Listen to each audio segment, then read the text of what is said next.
This is Athena Jezik, and we've had some requests for massage if there's no table available, and how we could seat a person in order to accomplish a massage. What we have here is just a regular chair with not a real high back, but a back that's fairly high, and we have a pillow in front of that, and then a pillow for the head, so that they're comfortable leaning forward. You want to have everything comfortable. You don't want to have them having to hold anything. So she's just leaning into the chair and not having to hold herself up in any way. So these massages are basically, these are also called on-site massages when they're seated massages. And I did for a couple of years go into businesses and gave the employees these kind of massages. Typically, they're not done with bare skin. They're done through clothes, and after doing them like that, I asked everybody to just take their shirt off when they came in the office, and they did, because it was a much better massage than doing it through clothing. But when you're at the airport and there's somebody doing this, then you might want to keep your clothes on, because you can miss your next flight if you.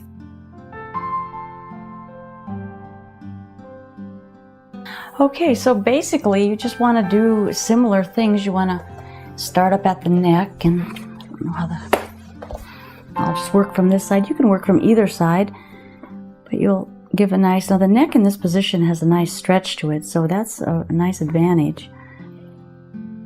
And you can get a much bigger pull on the shoulders in the seated position than you can when they're laying on the table, unless the face cradle is pointed downward pretty far. And of course you can't get this if somebody needs to turn their head one way or the other if you're on the floor working. And you really just go around and work the muscles and find the bones. It's the same type of thing.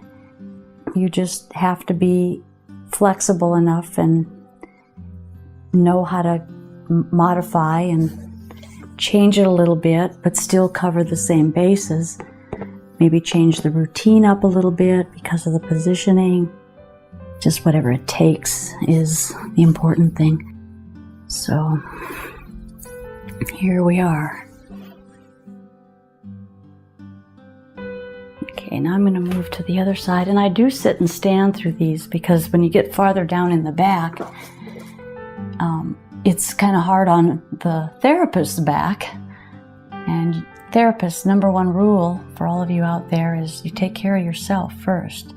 Your own positioning, your own biomechanics is really, really important. Because if you don't, then you're not going to be doing this for very long. It's a lot harder work than it may seem. But it doesn't have to be if the time is taken to learn the proper posturing for this, and also just space yourself between people and know what you can handle. Of course, any work that you do on your friends or family isn't going to be demanding like the professional is required to do. I'm making circular motions here down the spine because I don't do this particular way down the spine when they're on their stomach, but it just feels like this is a good thing to do. So that's how much the modification can be. Think about what it is you would like, what would feel good to you, the person doing the massage, and then transfer that onto the person that you're working on. That's a good way to think about it, of what feels good. And up under this way. You can still do some shoulder work here even. You can get up under.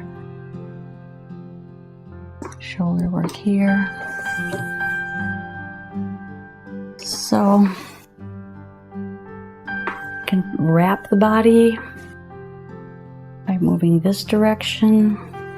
You can also get inside the rib cage, just each rib, not really inside the rib cage, but you're going between each rib into those intercostal muscles. That always feels good, but then you do run into a scapula there, so you can't get into all of them. Helps breathing. And okay, you can take one more. You can even bring it back down this way. So there's a lot of ways that you can modify this.